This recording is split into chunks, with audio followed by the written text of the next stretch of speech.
নমস্কার, আমি মীর। সমকাল সংবাদকে আমার তরফ থেকে অনেক অনেক শুভেচ্ছা। সারা বছরের জন্য, সারা জীবনের জন্য আপনাদের দর্শকদের আমার তরফ থেকে অনেক শুভেচ্ছা আর অভিনন্দন। ভালো থাকবেন সবাই।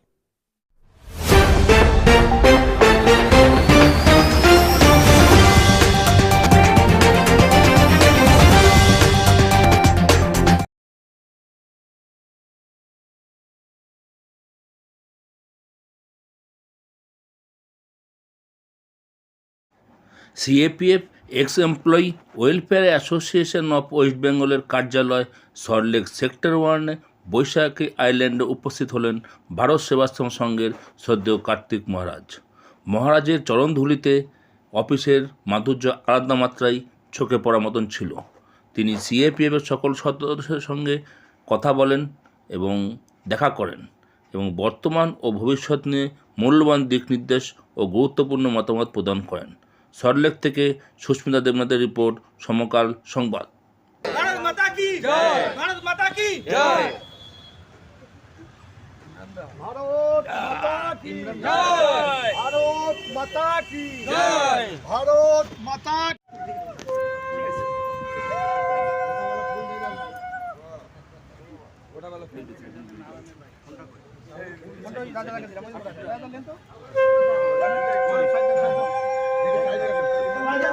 লম্বা মতো কাছে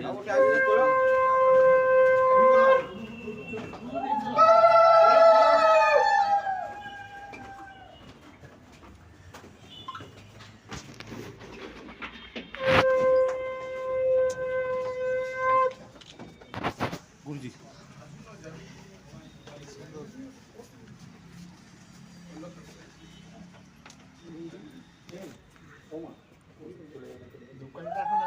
হ্যাঁ হ্যাঁ ঘরগুলো ইয়ে হয়ে যাবে তো। হ্যাঁ হ্যাঁ হ্যাঁ নিবি দিবি রে। হ্যাঁ হ্যাঁ সমস্ত ঘরে সামনে যাবে।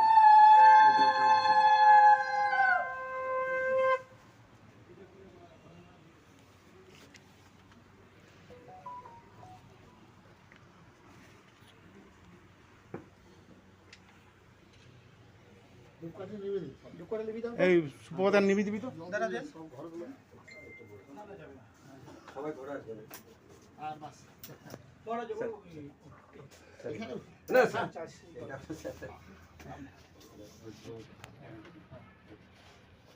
সুপ্রভাত পুত্রটা নিয়ে আসো তো পুত্রটা দিন তাড়াতাড়ি তো আসা হতো ওখানে ঘেরাও হয়ে আছে।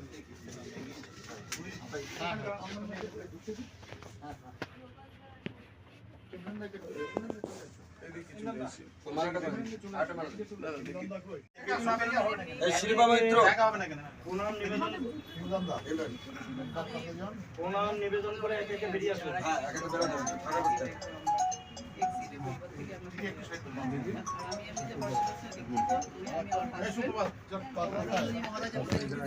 অবনন্দ মহারাজ ঠিক আছে ম্যাডাম আসতে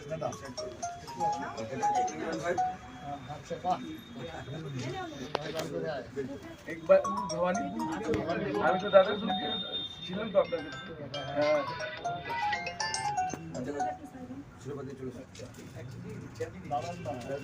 ভবানীপুরের যে পণ্ডিত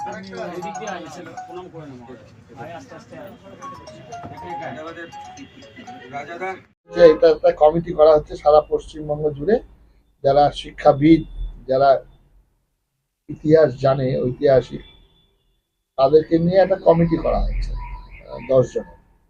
সেই কমিটি সিদ্ধান্ত নেবে কোন কলকাতার প্রথম আমরা কলকাতা থেকে কোন লেনে কি আছে অবস্থা, তার অবদান কি ঐতিহাসিক, সেই সঙ্গে সঙ্গে ভারতীয় সংস্কৃতির সঙ্গে যুক্ত, এদের নামকরণ তাড়াতাড়ি করা। যেমন আমাদের এই যে রেল স্টেশনগুলো, মেট্রোর এইসব স্টেশনগুলো যারা বাইরে থেকে আসবে, হ্যাঁ এটা কি বলুন, কি কি আছে যেন উত্তম কুমার, হ্যাঁ তো উত্তম কুমার আছে, চিনবে? তার পাশে ব্র্যাকেটে লিখতে হবে এই জায়গা, তাহলে অসম্ভব। এটা বাইরে থেকে লোক আসছে, মনীষীদের নাম ঠিক আছে, কিন্তু সেই সঙ্গে ব্র্যাকেটে সেই জায়গাটা লিখতে হবে, তাহলে তো এটা হবে না। এগুলো চিন্তা ভাবনা করা হয়েছে, ইমপ্লিমেন্ট করা হবে। এই আর কি। কিছু করে কিছুক্ষণ চিন্তা করলাম, এটা হয়েছে ওই পিরিয়ডে। কল কারখানা ফ্যাক্টরি কত ছিল বাংলায়, ওই পিরিয়ডটাই আমাদের চরম ক্ষতি করেছে, বড় বড় বাঁধ ঝাড়ছে। রাম মন্দিরে এত পরিমাণ অর্থ চুরি হয়েছে, এখনো পর্যন্ত তদন্ত চলছে, আর কিছু অ্যারেস্ট হয়েছে, কি বলবেন? পাহাড়ি বাবার কাছে স্বামী বিবেকানন্দের যে গল্পটা আছে না, যার প্রয়োজন হয়েছে সে চুরি করেছে, যার প্রয়োজন হয়েছে চুরি করেছে, আবার আরেকজন ধরবে, তখন শাস্তি হবে। এমনি করে চুরি করেছে, ধরা পড়বে, আবার শাস্তি হবে। মহারাজ, ভারতীয় সুরক্ষা ব্যবস্থায় মিলিটারি আর প্যারামিলিটারি দুটো ভাগ আছে। মিলিটারি শহীদ হচ্ছেন, আর যা প্যারামিলিটারি দেশে বাইরে এরাও শহীদ হচ্ছে, কিন্তু সরকারের ক্ষেত্রে যারা মিলিটারিতে চাকরি করছেন তাদের শহীদের দরজা দেওয়া হচ্ছে, আর যারা প্যারামিলিটারিতে চাকরি করছেন তাদের শহীদের দরজা দেওয়া হচ্ছে। কি বলবেন এই বিষয়ে? সরকারের পলিসি, আমাদের প্রচুর পরিমাণে বেকার হয়েছে। এই যে প্যারামিলিটারির মধ্যে ওই যে কি আরেকটা বলেছে, একটা যেটা তৈরি করে ভারত সরকার করে, যেটা নিয়ে খুব আন্দোলন, অগ্নিবীর প্রকল্পে এদের একটা লিমিট করে দিয়েছে। লিমিট করার পর মাইনে পাবে, তার সঙ্গে আবার তাদের ফিউচার লাইফের জন্য একটা লামসাম অ্যামাউন্ট দেওয়া।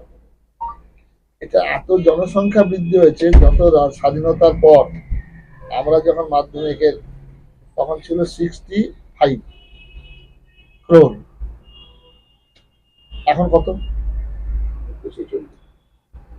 140 পেরিয়ে গেছে। এইটা কোনো সরকার লক্ষ্য করেন, যে সরকারের পপুলেশন কন্ট্রোল এটা মাস্ট হওয়া উচিত। এটা না করার ফলে এই জনসংখ্যার বৃদ্ধি। আর আমাদের পল সায়েন্সে আছে 3টে পি আছে। 1P থেকে হয় পপুলেশন, 1P থেকে হয় পলিউশন, আর 1P থেকে হয় পলিটিক্স। নমস্কার। কার্তিক মহারাজ এলেন, কি কারণে আজকে এসেছিলেন? দেখুন, কার্তিক মহাশয় এসেছেন আমাদের অফিসে, এটা একটা গর্বের ব্যাপার, এবং আমাদের একজন স্বয়ং ভগবান যাকে বলে। আমাদের অফিসে সিএপিএফ এর ওয়েস্ট বেঙ্গলের যে অফিসে এসেছে সল্টলেকের মতো জায়গাতে, আমাদেরকে যে আশীর্বাদ করে গেল, এর চেয়ে বড় কিছু আর নেই বলতে গেলে। প্রথম কথা, মহারাজ আমাদেরকে এটুকু বললো, সঙ্গে আছে, পাশে আছে, আমার আশীর্বাদ তোমাদের সঙ্গে, প্রত্যেকের সঙ্গে আছে। এবং ওনার কাছে যখন আমরা যাই, প্রণাম করতে যখন যাই, আমরা কয়েকজন গিয়ে যখন আমরা বলি যে মহারাজ আমাদের অফিসে একবার আসতে হবে এবং আমাদেরকে মানে আশীর্বাদ দিতে হবে, তখন উনি বলে নিশ্চয়ই যাব। তারপরে উনি আসার পরে আমাদের যে ধরুন অনেকেই আছে, ধরুন কারো ইনসিডেন্টে পা চলে গিয়েছে, কারো হাত চলে গেছে, কারো গুলি লেগেছে, কি ইঞ্জুরি, যেহেতু আমি বোম ব্লাস্ট ইঞ্জুরি, এরকম অনেকেই আছে। সেই জিনিসটা যখন উনি বললে, এসে যখন দেখলো না, উনি যে একটা মানে যেটা আর কি মানুষের যে করুণা যেভাবে দেখালো না, এটা মানুষ মানে স্বয়ং ভগবান দেখালো বলতে গেলে।